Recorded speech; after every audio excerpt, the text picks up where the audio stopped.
Welcome to another edition of the Basketball Teacher Podcast. Our mission is to bring you discussions on a wide array of topics in the coaching world to grow players on and off the court. You can connect with us on YouTube, Facebook, and Twitter, and also reach us directly through email at basketballteacherpodcast@gmail.com. Now, here's your host, Coach Mike Hernandez. Welcome back, everyone. Thank you guys so much for joining us here for another episode. As always, wherever in the world you're listening to us from, whatever platform you're listening to us on, thank you guys so much for all of the support, the messages, all of the things that you've sent my way, the show's way. I love the diversity of topics that you've kind of brought to my attention, or the diverse amount of questions that you've brought to my attention. Really get me thinking about my own coaching practices on the court, off the court, culture-wise. It's really, really fun to kind of have you guys pick my brain on those things. So keep that coming, keep that feedback, and keep those suggestions coming. I really do appreciate interacting with all of you. And I appreciate being able to give you another episode today about the growth of players on and off the court. It's such a fun topic to get into because we all get into coaching, hopefully, to grow our players, to have them leave our program better than when they came in, not just as basketball players, of course, but also as individuals, as young men, as young women, that we can see the growth of them as people, as basketball players, if their journey continues after us. And that's what we're going to get into today. How to grow that, the things that you as a coach might consider wanting to do to get your players growing on the court and identifying areas of improvement. Talk about, some conversations and things that you might have with your players and ways that you can identify areas for growth with them on a personal level. So all about growth, all about improvement, all about, this really fun, awesome topic as we get started here today. Of course, definitely don't do this alone. I'm very happy to be joined by an experienced coach, a guy who's been in the coaching game for quite a while, 15 years of basketball coaching experience on the AAU side, over on the boys side at San Antonio, Texas, for the San Antonio King Hoops. Coach Jonathan Perez, or Coach JP, joining us here today. Coach, again, appreciate you being here on us. How are we doing today? Doing great, feeling great. We had a cold front blow in, so if you know anything about Texas Hill Country, it's beautiful, but it's got a lot of pollen, and so we are definitely all battling some sort of pollen right now. But I am loving today, loving that I'm here, and loving that I can talk about something that I really, really care about. Fantastic. Coach, let's get into your basketball journey and your coaching journey. Talk us through where these 15 years of basketball coaching, where's this journey taking you and this basketball journey taking you, and how'd you end up on the AAU side where you're at right now with the King Hoops? So I first I have to start with 8 years old. Started playing the game. If you know anything about the Catholic Youth Organization, that's the level that I started. It was just something that, my dad wanted to kind of get a group of boys together and play. And um, the first sport I actually played was baseball, and I love baseball still. But it was something about basketball that just it drew me towards the game. And so from 7 years old all the way up to high school, I played varsity ball, and I always loved it. I never really stirred away from it. It was just something that always had me, and I just love the game, love the connections that I've made. Matter of fact, in my wedding vows, I talk about how the game of basketball is like really giving me everything in my life, and I love it. So play all the way through as a varsity player. When I graduated from high school, I didn't have an offer. I didn't have anything. I really wasn't that high caliber varsity guy. I got some spot minutes and here and there, and I was a small guy. I'll tell myself I was a 5'6", 135-pound point guard that could shoot it and play hard, but I wasn't big enough, and but I still loved the game, and so graduate from high school, go to college, and it was kind of a culture shock for me because that was the first time in my life that I didn't really play meaningful basketball. So it was hard. It was like a breakup. It was like a girl telling you that you don't she doesn't want to be with you anymore, and Yeah. you're trying to do everything you can to get back in there, and it was like that. It was hard, but I went through and I had to get some foundation for my future, so I went to the University Incarnate Word and graduated from there, and and did my master's. But and graduated with my master's in 2010. 2010, 2011, I started running a men's league out of this gym here in town. The gym is called the Factory of Champions, great place. And it had a guy running it by the name of Mark Veer.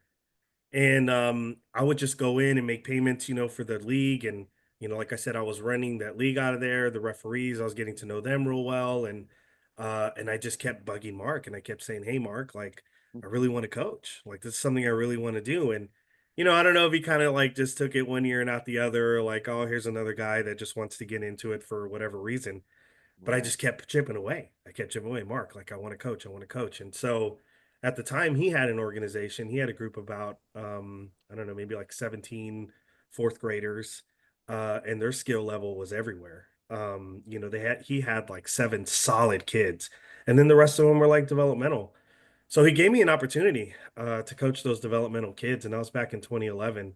Um, and that was the first group I had was fourth graders, and it was quite the journey to play high level basketball and then to coach these fourth graders, and look at them in the face and try to develop them. So from 2011 to 2016, I had, some groups there that, of course, those fourth graders grew. And, I had my own thing for a little bit called the Arsenal. And that grew a little bit. And I had high school boys, middle school boys, and just kind of like one group of middle school, one group of high school, and coach there. Mm, As you coach high school boys, if they don't make their team, because I did a lot of charity work, let me tell you, and I say that being like if you coach kids that don't play school ball, what ends up happening is they start kind of getting into their own thing, like it's not really something they look forward to because they're not playing school basketball, right. and so they start getting pulled away. And so that kind of started I'm sorry, it kind of started falling apart.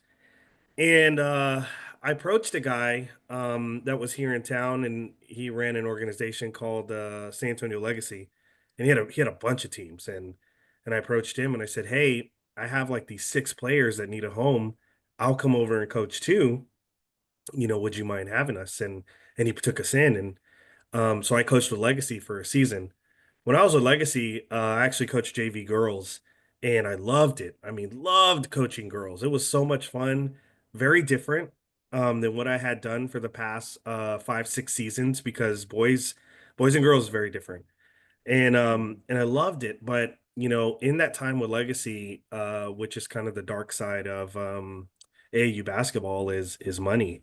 And I don't want to go into too much detail about it. That's something that I can tell that story later. But there were some money issues at Legacy.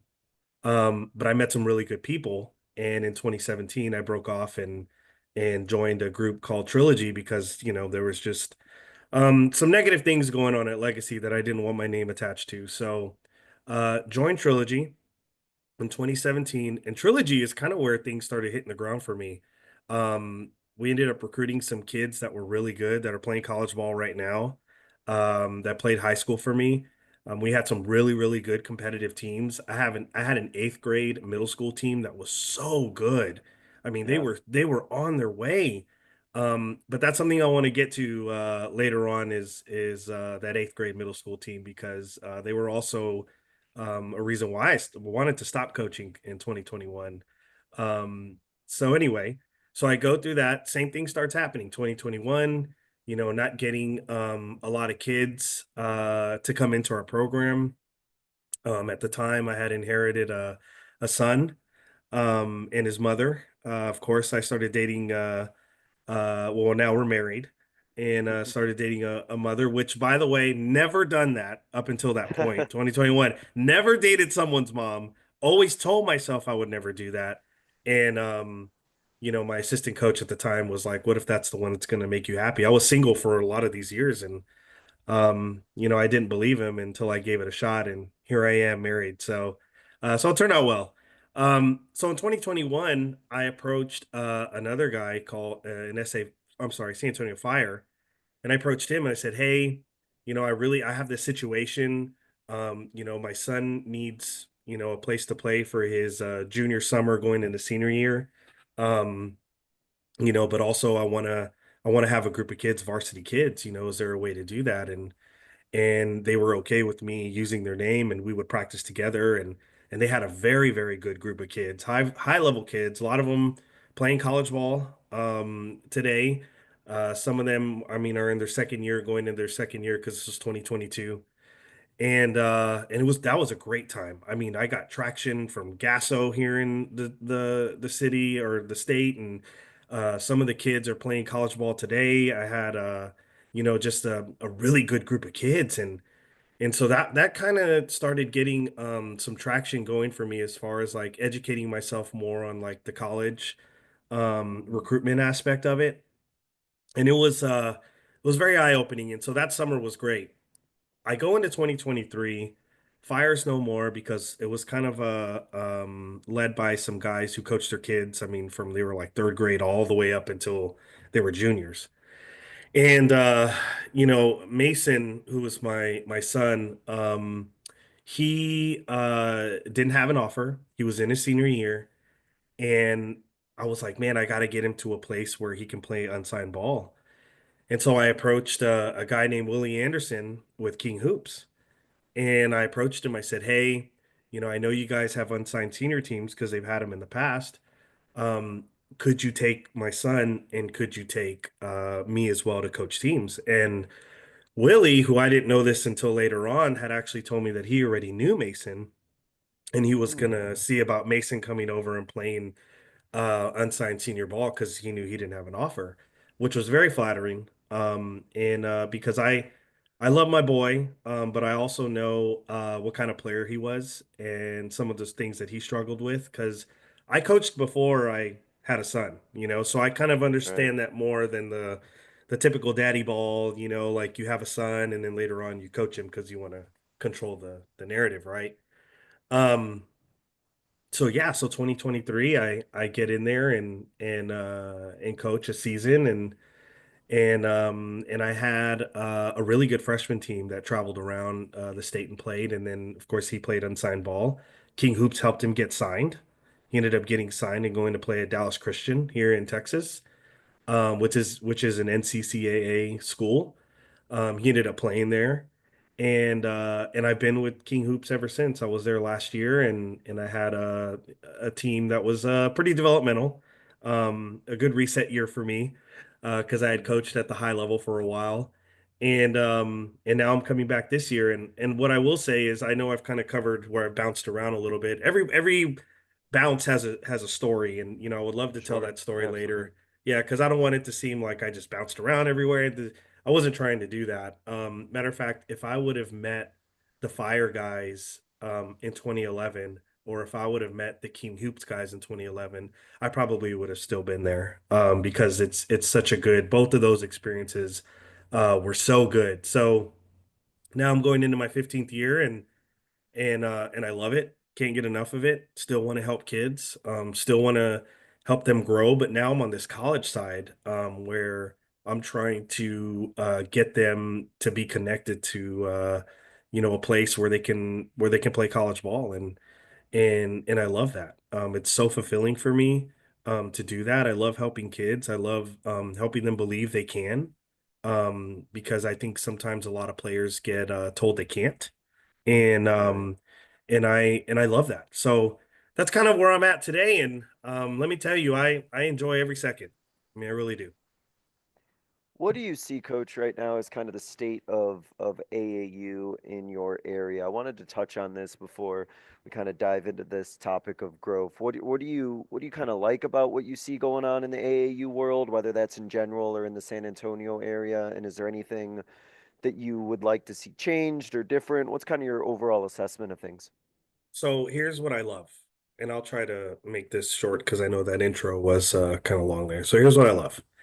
I love that everyone has an opportunity to play this beautiful game that I love so much. I love that.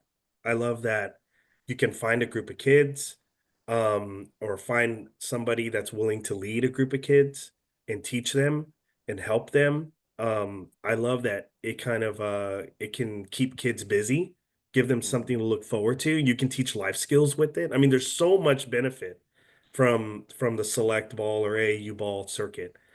If done right, you can really help somebody out, and you can, help them spend more time in the gym, more time with trainers, more time with the ball in their hands. If it's done right, you can give them that game stress feeling. Because I always talk about game stress with my kids. Like at practice, we look great, but in the game, it's different because it's game stress. It's different, right? It's competition. Um, but here are the things that I just really don't like about it, man. And one of them is kids hopping around too much, parents shopping their kids around and, kind of getting the best deal they can wherever they go. And I think that's kind of tough because we're not teaching kids to deal with adversity a lot. We're kind of just it's so open that we're like, well, I don't like the way this coach does this thing, so we're gonna come over here. Well, my Right. kid's not playing a lot over here, so we're gonna go to this team. And I just that's one of the struggles. Another one that I wish that we could all get on board, not just San Antonio, Texas, is a tier system. I wish we could have a tier system where you have like maybe a gold, silver, and bronze, or a platinum, gold, silver, and you play circuit ball based on that tier system. Um, I think where I see that the most is like a really, really good CYO team, right? This is they're playing all the churches and Mhm. and they're blasting everybody. And then they get to a weekend select basketball tournament and they get blasted. And Right. and I think that there's ways to kind of help that. I mean, that's also happened with me on the varsity end too, is we end up going to tournaments out of town, and they kind of know us, kind of don't. And then we end up getting in the game and we end up blasting a team. And it's like, man, we shouldn't even have played that team. Like we just wasted a game. Right. Um, Yeah. as to where, you want every game to be under 10 points. Like I want all my games to be under 10. I mean, that fire season, we won and lost quite a bit. We won 2022. We won a good amount of games, but we also lost some games that were tough games. And I loved it because I think it teaches the kids a lot. Teaches them. Yeah. Yeah, I do. I wish there was not so much of the business mentality when it comes to AAU ball of like, let's fill the gym up with 40 kids and two coaches and, we'll call it a training session and, we're charging 25 bucks a kid and you're just, clearing money. Like I wish there was less of that and more teaching going on, a little bit smaller crowd in the gym. I wish there was less daddy ball. Uh, that's one thing that kind of, like I was mentioning, just kind of hurts the game a little bit. And then the last thing I wanted to bring up is I wish there was more resources for us. I mean, let me tell you, if I had gym space, if I had a gym 5 days a week that I didn't have to pay $130 an hour for, if I had a weight room, if I had access to more things, I mean, man, I could do some work in the summer with these kids, and really get them to be in great shape for their school seasons. And one more thing, and we can talk Okay. about this later on, is I wish they would stop playing zone defense in the summer, man. I wish they would. I think there's a place for zone. But I'll tell you right now, in the summer, we're trying to develop kids. We're trying to get them to learn foundational things of the game. Even if they're varsity, we're still trying to do that. And I don't see a 2-3 being very helpful in the summer when you're playing that all summer. I don't see that being very helpful in teaching somebody how to truly guard somebody. Um, so I wish they would stop doing that too, man. I mean, I could go on this whole 40, something minutes left of talking about why we shouldn't play zone so much. It Hey, happens, right? preaching But to the choir to me. I'm a uh, man person as it is, so good, I get and it. it should be that way, and I wish a lot more coaches followed that. But when you're a fifth grade team and you're trying to win games to get your clout up, a 2-3 isn't a bad choice for you. Yeah. But not in my. But anyway, so those are just some of the changes I would love to see real quick, just off the top. Yeah, no, no, I love that. I love that assessment. I love hearing that there's really awesome things going on, and of course, like with everything, some challenges as well. Coach, as we kind of transition into the topic here, I wanted you, we'll talk about both the on court and off the court. Talk about what you're doing, Coach, and the work that you do to kind of try and grow players and help them get ready for their next level of basketball. What are you doing, or what is kind of your process when you're working with guys to help them grow their game and prepare them for whatever that next step in their evolution as a basketball player may be? So I'll tell you this. I could spend the next few minutes talking about footwork and IQ and creating space and why is it important to set good screens and and all that. And but I think in today's game with varsity kids, especially kids that are high level kids, is you got to get them ready for that feel of a college environment, right? And I didn't play college ball, but I've spent time around some college guys. I had a mentor in that trilogy time that coached at Mesa Community College over in Arizona, Yeah, good and he timing. did, yeah, and he talked a lot about Mesa and his time there, and Coach Yuri. He talked a lot about Coach Yuri, and anyway, he really educated me, and so one of the things that I would ask him on was accountability, and and accountability I feel like is something that is lacking a lot in today's basketball realm, I guess you can say, like when you're trying to really get a kid ready to play at the next level. I don't know if and I say this, not in a way that's harsh, but I don't know if I've really seen a lot of coaches, and this is a very general statement, hold their best players accountable. And they need to. And everybody, it needs to that accountability needs to be fair from the first guy all the way to the 10th guy. And that's something that I really focus on. And so what I do is when I have my teams in the summer, I level set right away. I communicate to them, these are the things that I look for. This is what's going to keep you on the floor. This is what's going to help you grow, but you also have to give me the opportunity to do these things too. You can't take this accountability thing to where like I, don't like you or it's so hard that I can just go find another place to play. Let me coach you in this accountable way to where it teaches you that wherever you go, if there's a non-negotiable, that you are going to meet that non-negotiable. Like you are going to do everything you can to not fail. And I'll talk about failure too, because that's one of the things that I also kind of talk to them about. But so with accountability, I do a lot, like I said, to set that up in the very beginning. I communicate it. My best players, my worst players, they get it. If I see my best player not playing defense, they get a stern talking to.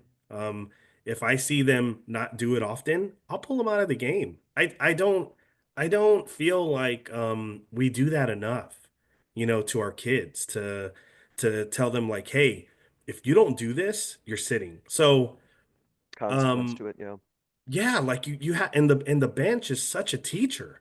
When you get benched, like it's such a realization for you. And I feel like you know, I'll give you an example. And I'll give you an example because I was trying to think of one right off the top, but here's one. Walking on the basketball floor is just a non-negotiable for me.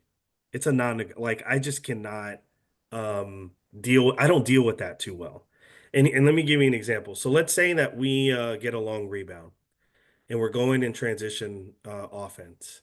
And the guy that is the furthest guy from the ball, so the guy that's probably on the block trying to get a rebound, right? Because it's a long rebound. I'm paying attention to the ball that's being advanced up the floor. We're in a break scenario, and that guy in the back is walking. That's just a non-negotiable for me. Because a lot of times what I tell that player in the back is because and I'll warn him, but I won't just yank him out and tell him like you should be, I'll warn him before anything happens. But what I tell them is, I get that you trust that we're going to make a layup or we're going to convert on a 2-on-1. But how many times have you seen, even in a pro game, where a pro misses a dunk?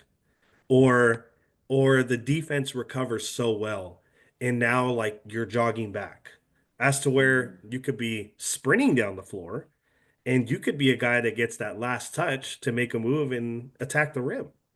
And so like those are things that I like try to instill in them as far as accountability, because I'll tell you, if he does that again, he will sit down. I mean, Yeah, that's yeah. just, another thing to me is like, with accountability is, just playing hard overall. If you're not playing hard enough for me, you're probably going to get a stern talking to and then eventually sat if you don't do it. Now, the thing with playing hard though, because that's so subjective, right? Um, I think about it in the sense of like, the jogging thing, the not chasing down loose balls, the little things that you see a player do and you're like, man, that kid's playing hard. Those are some of those things, but also what I tie it to is being a good teammate. I tell them like, all right, man, like you're one of five guys out there. They're relying on you to do these things, you Mm, know? yeah. And so I try to bring it into a realm like that. And the thing with accountability though is like I said, is you have to say what you mean and then follow through. And it's not always going to be pretty and it's going to hurt you sometimes. Like I know like there's times I'm driving home and I'm like, man, I really laid into that kid today. Yeah, I've been there And too. Yeah. yeah, and I shouldn't have done that. And then you know what I'll do later on, and I don't know if this is something that you'll do, is I'll text the kid and say, "Hey, I know today was a rough day. I know I really laid into you on this play, but let me tell you that I did that because I know you can.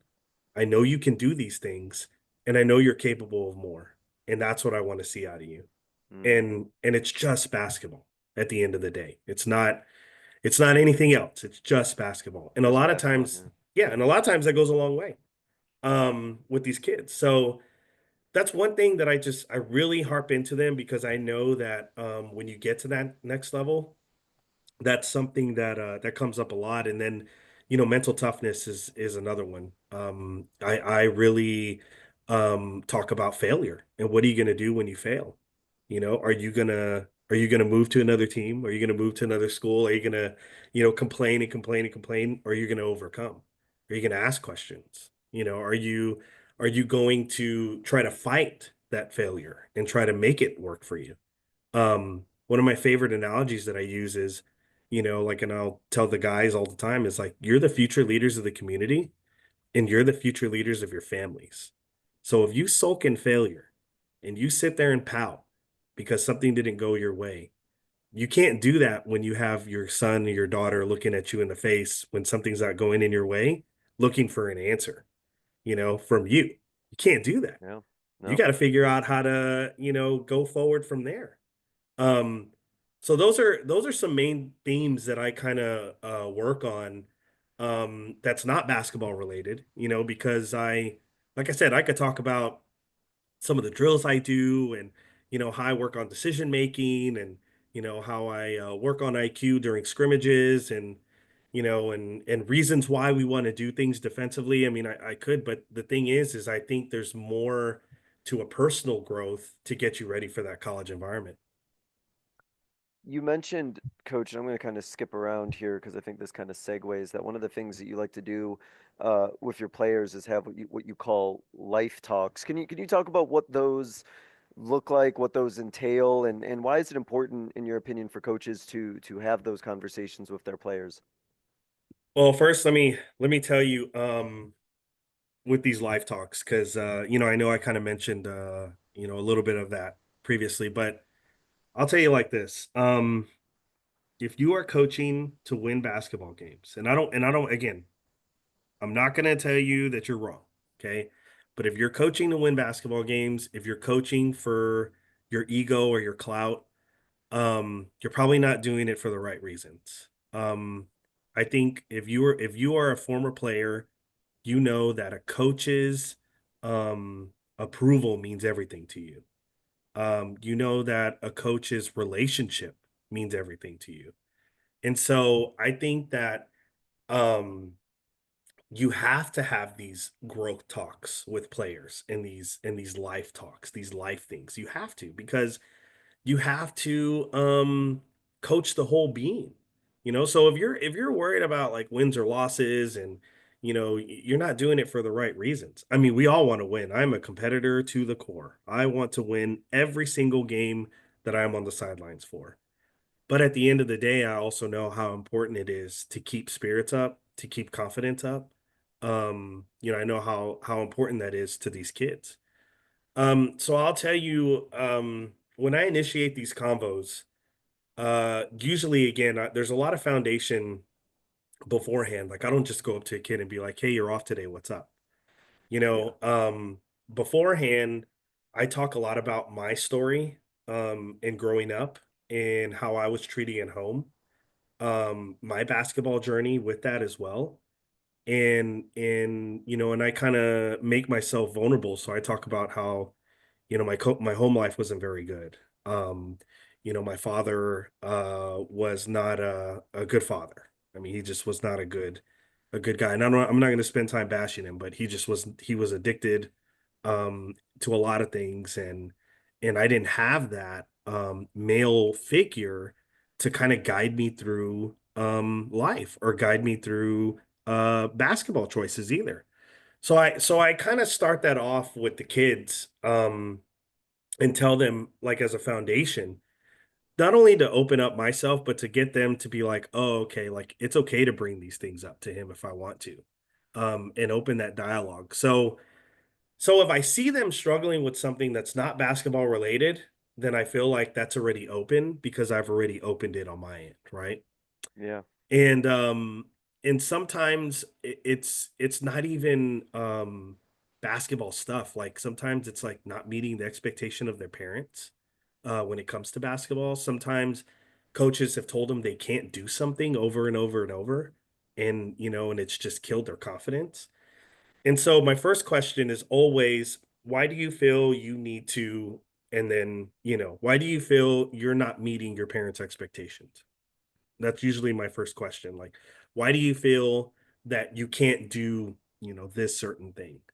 And then from there, we start having a combo. And a lot of times, I try to turn it into things of they can. No, no, no, no. You can do that.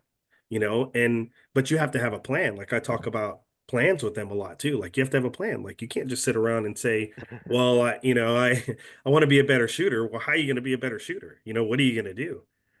So let me bring up a quick story because I know we talked about like kind of how I approach things, but I had a kid in that 2022 fire team, and 6'5", I mean, you know, good good kid, like good player, but very short-tempered. Mm. Very short-tempered. Never lashed out at me, never got upset at me. But he just had a temper when it came to when things weren't going his way. And I noticed it started getting really bad. Bad so much that even at practice, he was like his emotions would change when things wouldn't go right. So I pulled him aside and I said, "What's going on, man? Like, this isn't you." Because the kid would play around a lot. He had a great personality, and I pulled him Yeah. aside and I said, "What's going on?" And come to find out, his one of his parents was pressuring him to perform at a certain level, and they felt like he wasn't doing it. And I took that opportunity to talk to him about why it's important to open up dialogue to people whenever you may have not just a disagreement with them, but maybe something that's not going your way, and why it's important to open up that dialogue.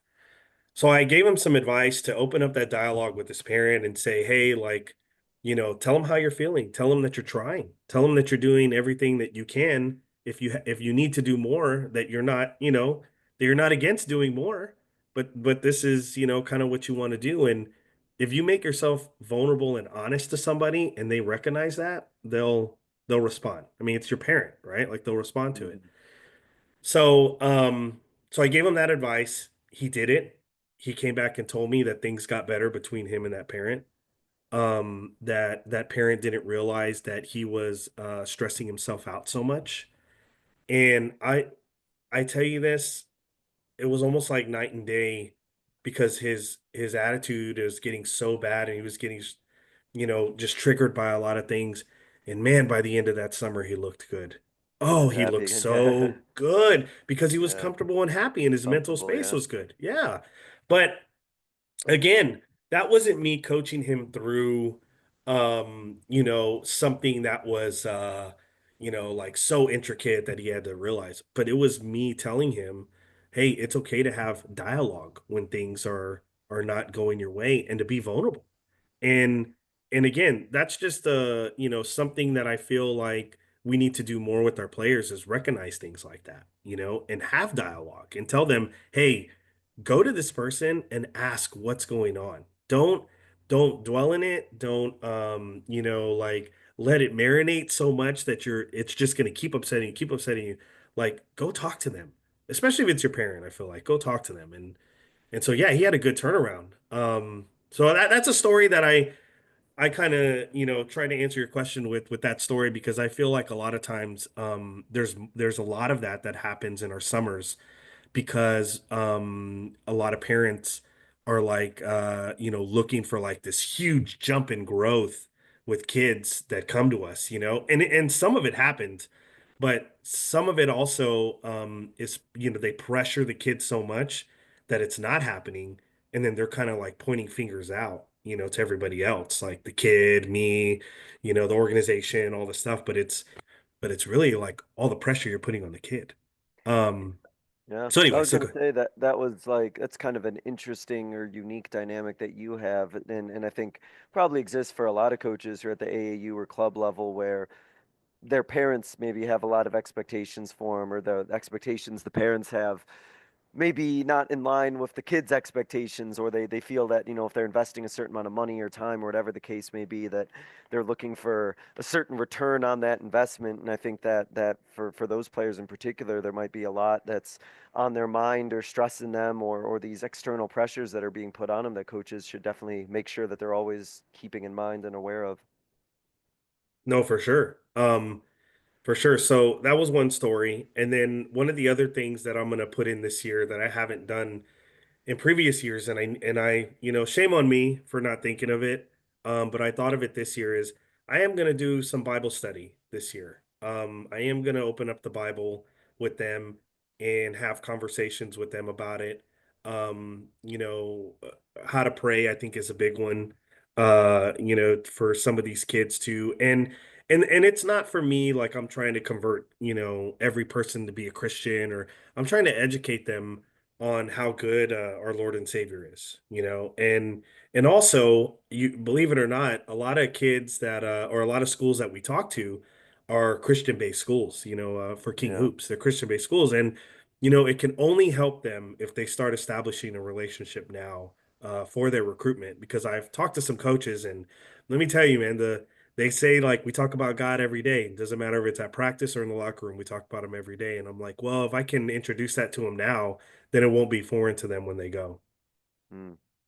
Yeah, no, I think that, especially considering, how important it is to your foundation and how important it is perhaps with some of the connections you have, it's really cool. It's a real cool like extra tie-in in particular that has. That's really awesome. And then a lot of that, coach, I feel like comes down to, just knowing your kids and not just seeing them as basketball players, and knowing where they came from and knowing what their situation is. And it sounds like that's a priority for you to know them as people, because then you can identify how to help them grow and how to help them overcome those adverse situations, because you're aware of, their personality, you're aware of their goals, you look at them as people, and they're not just basketball players to you. 100%. That's not ever um the goal for me is, of course, to educate them and get them to play the right way, and and hold them accountable and all these things. But at the same time, I'm trying to help the whole person. Matter of fact, that player, he's 20 now, the one I talked about with the short temper. And he reached out to me the other day, and the text message he sent me, I mean, I was pretty taken aback because I didn't think I left that kind of mark on him. And I think that's something that I don't really think that I do. Like it's just a natural thing for me to do, but I think we all need to put that effort in to help people grow and see the better in themselves. No, I love that, and it's always so rewarding to get those messages and hear that you made an impact on players. To me, that makes it all worth it, and that's fantastic. I wanted to ask coaches, kind of continuing on that. You kind of alluded to this and talked about this with one of your answers to my previous questions, but from what you see as a coach, what are the things that are affecting players' confidence? What keeps players from making those strides or being able to grow or, hit that next level that they're capable of doing? What are those things that are kind of holding back their confidence or holding them back from reaching that potential? And as coaches, how can we kind of get those breakthroughs and kind of build them up and make sure our players feel that higher confidence that they need to succeed and grow? Man, this look, and I'm not in business for myself. I feel like I do God's work. And I have more work to do. And I have more work to do on myself.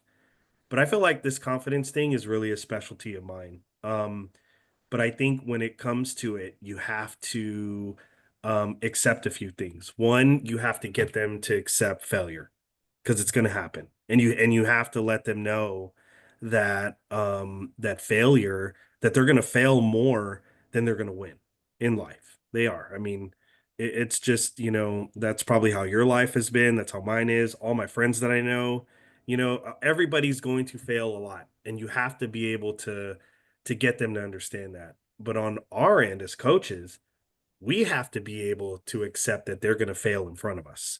And I think that sometimes that can really define confidence within a player. So let me give you a couple of instances here that I am thinking of right off the top. One of them is if a player if a player misses a layup, and I'm talking player like developmental, not college, I'm talking, early high school, middle school years. If he misses a layup or misses an open three and you yank him out of a game, what is that doing to his confidence? Or if he misses a layup and you yank him out of the game, kid gets another opportunity, goes in, how much stress is that going to be for his next layup? You know what I mean? Like Yeah, yeah, yeah. No, he'll definitely be nervous he's going about to be missing like, that I next better one. hit this or I'm sitting down. You know what I mean? And Yeah. and so I think like a lot of times we do certain things like that. And I say we because I'm not going to say that I'm, perfect and never done that. Of course I've done that. I've learned not to do that, but I've done that, of course. But I think like those little like basketball things of yanking a kid out and not giving them a reason or yanking them out and not telling them what they did wrong can really hurt their confidence. I remember in that fire year, my boy was part of that team. He was a point guard. And I would pull him out of games in the first half after, 8 minutes, 7 minutes, and I would pull him out and he would like kind of get upset. And I would tell him like, "Hey man, I got to rotate guys and save your legs a little bit." But even just that goes a long way. You know Right. what I mean? And I think for us summer guys, we should do some of those things because if you're a player on your high school team that is getting a ton of minutes and they pull you out of a game, you didn't miss a layup, you didn't miss three, you didn't miss free throw, you're doing everything right, and they pull you out of a game, you probably will be able to handle it better knowing in the back end, oh, he's probably pulling me out because he's just saving me for another time. You know what I mean? And Yeah. I think those are things that go a long way with us as summer guys is we should say why. We should explain to them why. Or if we're yelling at them, we should explain to them why. And I think that's those are all things that affect confidence. I feel like building confidence though, going back to, make when I talked about like we have to also accept that they're going to fail too. If you put them in a situation where they could succeed or fail, and you're putting them in that situation, you've told them they can do it, you've given them the green light, you've given them the confidence, and they don't do it. You got to be able to follow up that situation with a conversation that is reiterating of a almost like underlining meaning of, hey, it's okay. It's okay. You know, Mhm. you didn't get it on this one, but you might get it on this one. And I think that's something that we all need to be just cognizant about is if we gave them the green light, if we told them they can, if we did all these things, we built them up, and then they don't do it and they fail, and then we get on them and don't follow up anything as to why, or we're just laying into them. Well, then that's going to kill their confidence because we just told them they can. It's contradictory. So Yeah, mixed message. Yeah. yeah, and you can't mix message these kids. As it is, they're going through their own mixed messaging with girls in school and in home life. And I mean, at least the stability that I can provide is that stability of consistent messaging. Um, and so those are a couple of things that I think of off the top. Another one is how you talk to kids. I think that's another one too. I think I kind of mentioned that.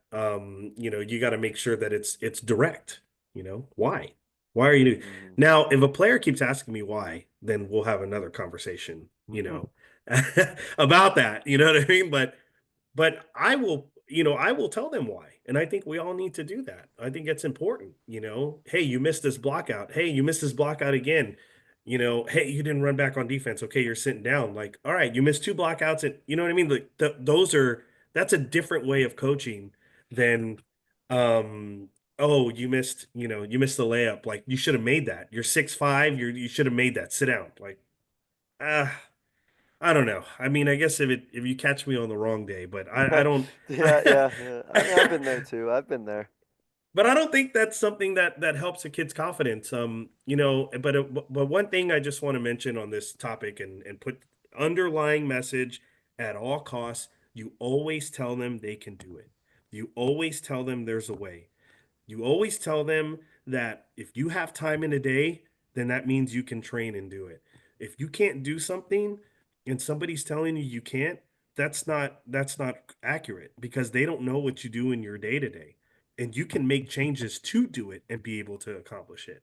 And I think that's just the underlying thing that you always have to get into these kids' heads is no, no, no, no, no.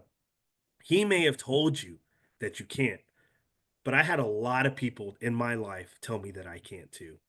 I had Yeah. my father, and again, I'm not trying to bash him. He's God rest his soul. All is forgiven. When I failed out of Incarnate Word, because that Incarnate Word is a story as well. When I failed out of Incarnate Word, before I went back and finished, I spent a summer at the house.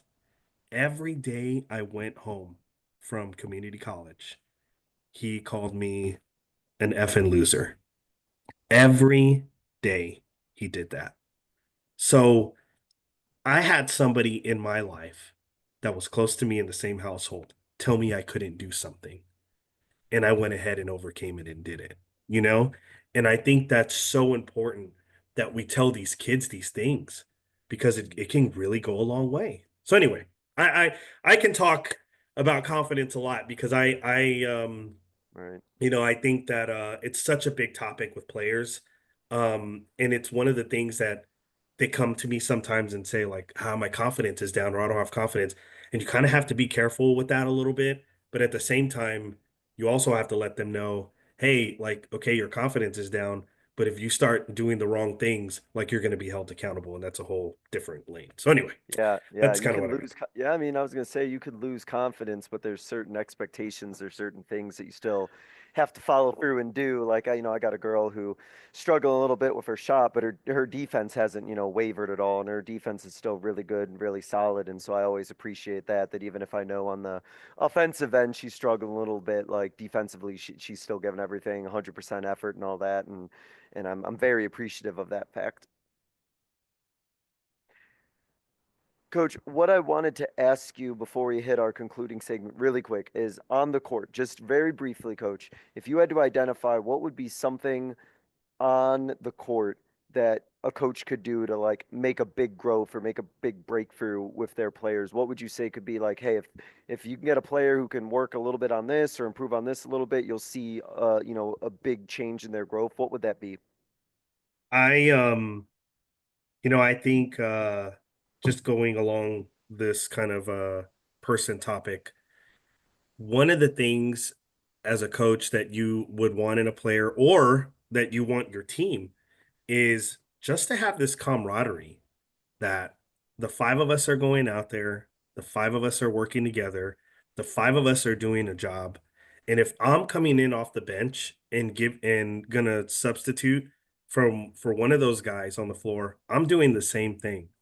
Being a good teammate, I'm gonna hold my guys accountable as a player, right? I'm gonna hold it, and this is what you want. I tell my guys this too, like you want to hold your teammates accountable, but if you do it in such a way that's demeaning, they're not gonna want to do for you.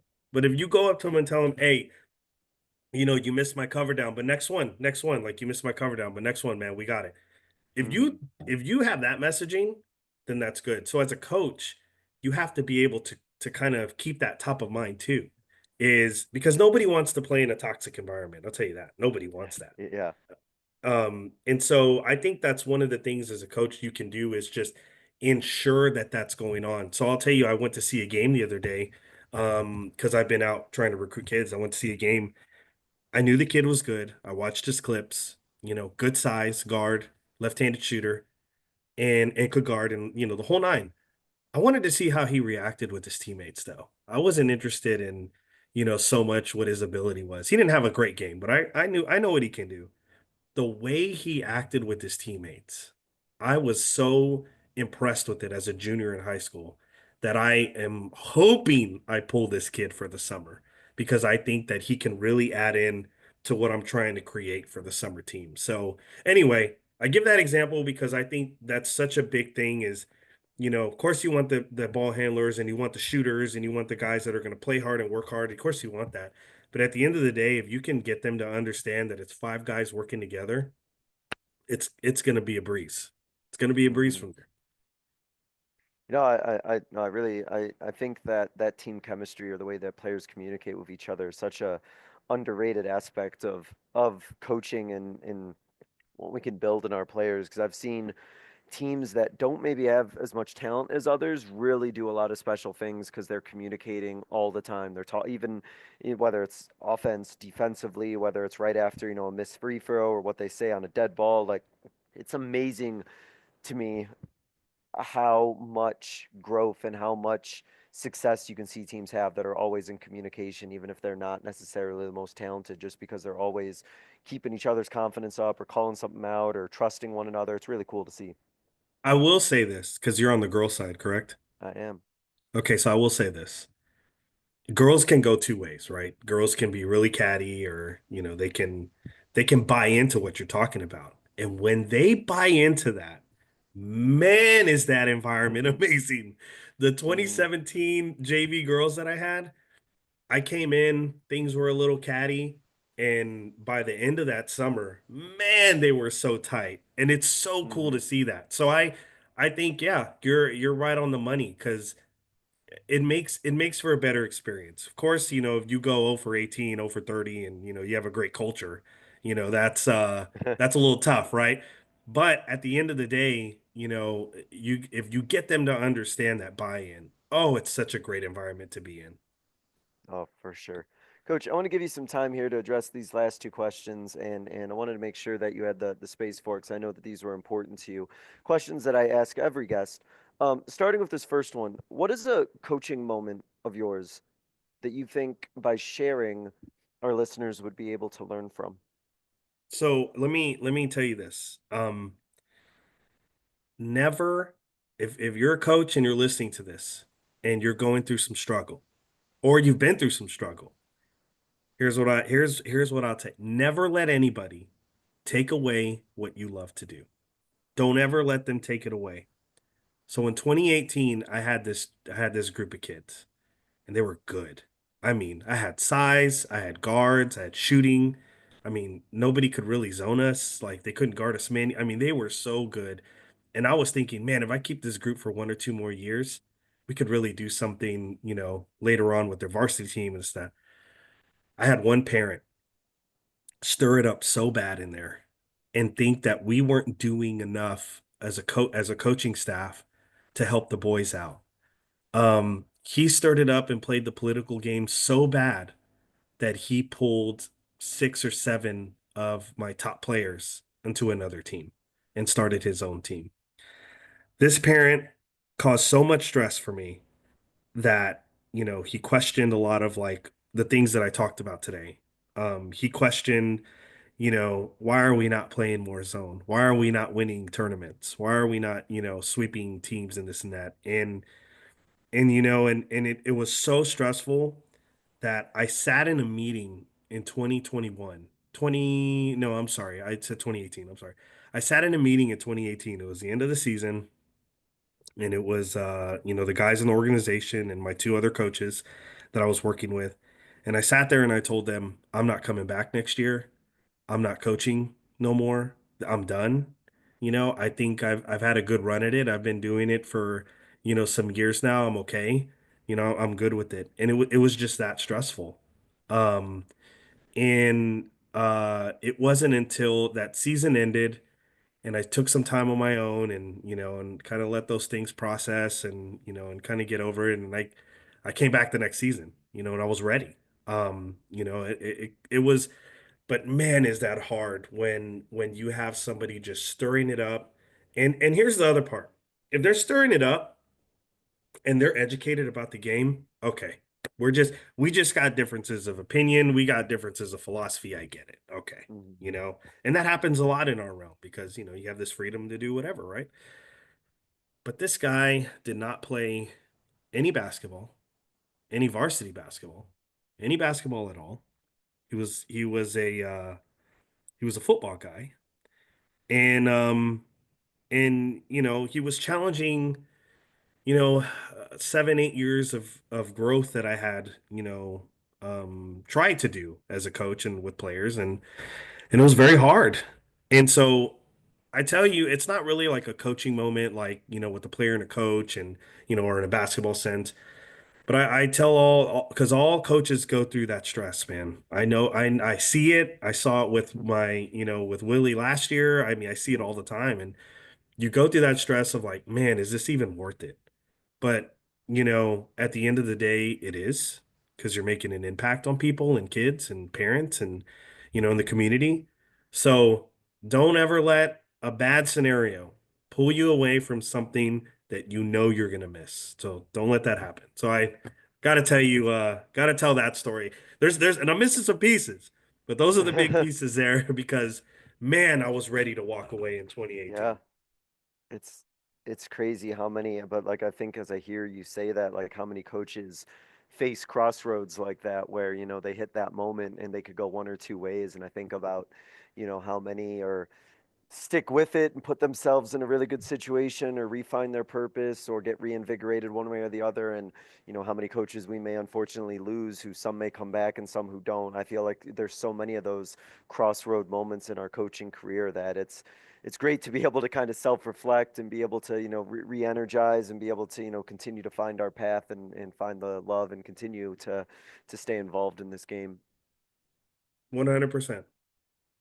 To wrap up, Coach, I give every guest what I like to call the 60-second soapbox. You can go over 60 seconds. I'm not going to time you. I just like to put catchy titles to things. But I want to use this, Coach, as a platform for you to kind of get out a final thought, a final idea, a closing message, something that you want to leave the listeners with. You can take it any direction that you wish. It's your soapbox after all. So, Coach, I'm just going to kind of open up the floor to you and just let you take it from here.